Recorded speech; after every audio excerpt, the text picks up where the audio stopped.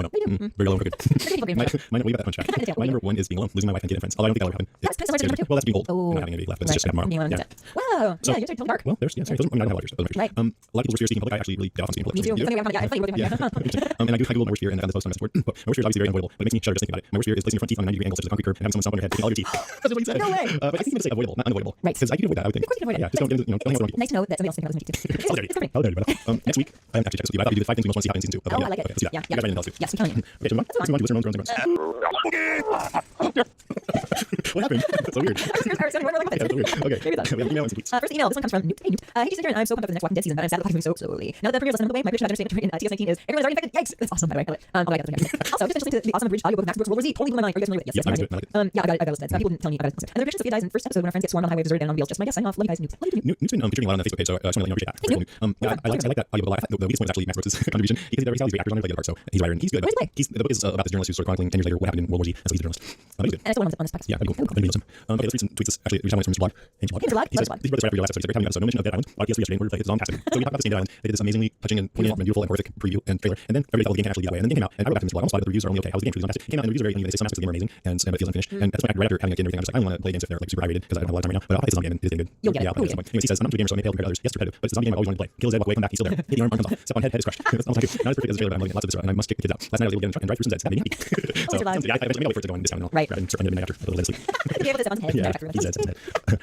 I think we have some news from Amazon. Okay, how's it been like something? Well, it's been Been quietly lurching forward. There's some interesting stuff actually that's going on. My new sister-in-law, hey there, Kat, who lives in Schenectady, New York, gave me a really cool article that came out in Wired magazine, and she forwarded this article and titled "Mobile App Provide Workout for Zombie Apocalypse." This is such a great idea. Zombies Run is a mobile app designed to encourage runners to step up their game through a story-driven transmedia adventure that sends players on a race to collect supplies after the zombie apocalypse. Its first week on Kickstarter, Zombies Run secured over $30,000 from more than 1,000 backers, leading to exciting workout routine. Is this? So you actually go out and try to find like a Well, it's hard to know exactly what. Here's how to describe it. It's a running game interactive audio adventure which takes place during the zombie apocalypse. The game mechanics are very simple. Players assume the role of zombie survivalist known as Runner 5. By going for a run with their smartphone and a pair of headphones, or I guess their iPod and a pair of headphones. As players run, they collect items of vital survival community. And then so one guy wrote in and said, "I hate to run despite it. Despite it. In fact, I often have told my friends, it is me running. You don't join in because it's something fast and deadly not far behind. This game encapsulates the idea perfectly. It sounds like such a challenge adventure that even a hostly out of shape gamer girl like cameras. I So know. you must, yeah, you can actually run. Yeah, sounds like people. It could be really, really cool. I'm gonna try. I'm gonna get it. I'm You gonna want an totally try. iPod Touch? You need an iPhone or an iPod Touch. You borrow my iPhone. I know, very fast. Well, that's annoying. It I mean, I don't know for a fact, but No, it doesn't. Yeah, okay. You should get the times. Should I join that at the point? Yeah, I said 20. I only recently really got a cell phone. One of those cell phone things. Yeah, you're right. I should. Yeah, yeah. I've been saying so. That's not. Here's my answer. You think you can't see it. Okay, this is from the Guardian newspaper in Britain, and it's the title of the article is "Zombie Map the World: What Happens when you use Google Maps for locations of zombies around the world." How do you combine obsession with zombie movies and data analysis with Google Maps? Simple. You produce a map above. It was created by Oxford University Internet Institute. Using the keyword search for zombies, it visualizes the absolute concentrations of references within the Google Map database. So it's basically mapping out zombie references, but you can see where they're concentrated over the world. No shock, really. All US and Western countries. We love our zombies here. But I assume that's because this was made by Westerners, maybe. Because they like zombies in Asia too. Sure they do. Yeah. Maybe they look at the word zombies Oh, in yeah, English yeah. and they don't look at the word. Is there a word for zombies in English? Must be, right? I'll have another one. You can get through that. She is so gonna love that.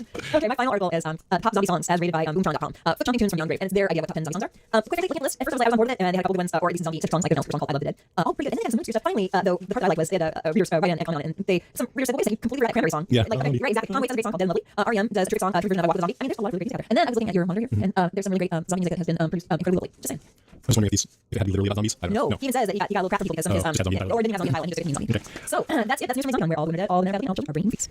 Okay, another show, episode 39. I wanted to mention that there, there's a mention that a friend, an acquaintance of ours, Dave, who does the Talking Dead podcast for Jason sometimes, Yeah. had some exchanges with him maybe on Twitter, and everyone on the show he's able to do. Anyway, he's doing his own zombie webcomic. Ooh. Yeah, and it's awesome. I got it online for free, so I think the first issue was done, so I definitely recommend checking it out. It's on stranger.greener.com, that's stranger.renerd.com. I'll link up on our site too, but I recommend checking it out. Fabulous. So for our next episode, we're doing Walking Dead season 1 rewatch part 2, so that'll be episodes 4 through 6 of the first season, so watch along with us. And then for the episode 5, we'll do the top 5 things we most want to see in season 2 of Walking Dead. Fabulous. In the meantime, if you'd like to us, you can call us at 650-45-DEAD, that's 650-45-3323. You can email us at brains@walkingdead.com. You can check out our website and the comments at walkingdead.com. And we'll also on Twitter at Instagram and on Facebook at facebook.com/deadcast. Alright, that's our show. Thanks for listening. Don't lose all your teeth. Yeah. Because we won't get back to this. Hi, I'm Rick, and I'm Rosie Adolph. Welcome to our Chart Topping podcast from Harvard Business School. Think big, buy small. This series lets you in on a special way to become an entrepreneur. How to buy your own business, be your own boss, and get the financial benefits of your efforts. Entrepreneurship through acquisition involves searching for existing, enduringly profitable smaller business and buying it, usually from a retiring founder. Back for brand new season, our conversations with guests from all backgrounds and different stages of the entrepreneurship through acquisition journey. Those considering whether this path is right for them, all the way through those who have sold the business they bought as searchers and ran CEOs, thousands of small firms sold every year, and many people successfully acquired existing business that is enduringly profitable. So why not you too? We've been helping students understand this less travel path of personal and professional independence on our courses at Harvard Business School for nearly 15 years. But you don't have to attend Harvard Business School to take advantage of these opportunities. The goal of the Think Big, Buy Small podcast is to help you, our listeners, decide if entrepreneurship through acquisition is for you. And if it is, to help you take your first steps on the journey to buying your own business. Follow Think Big, Buy Small wherever you get your podcast. It's hard to remember now, but the internet used to be fun. I can't believe how easy it is to search that. Online childhood breaking the internet. We'll face how tool that once fueled democracy.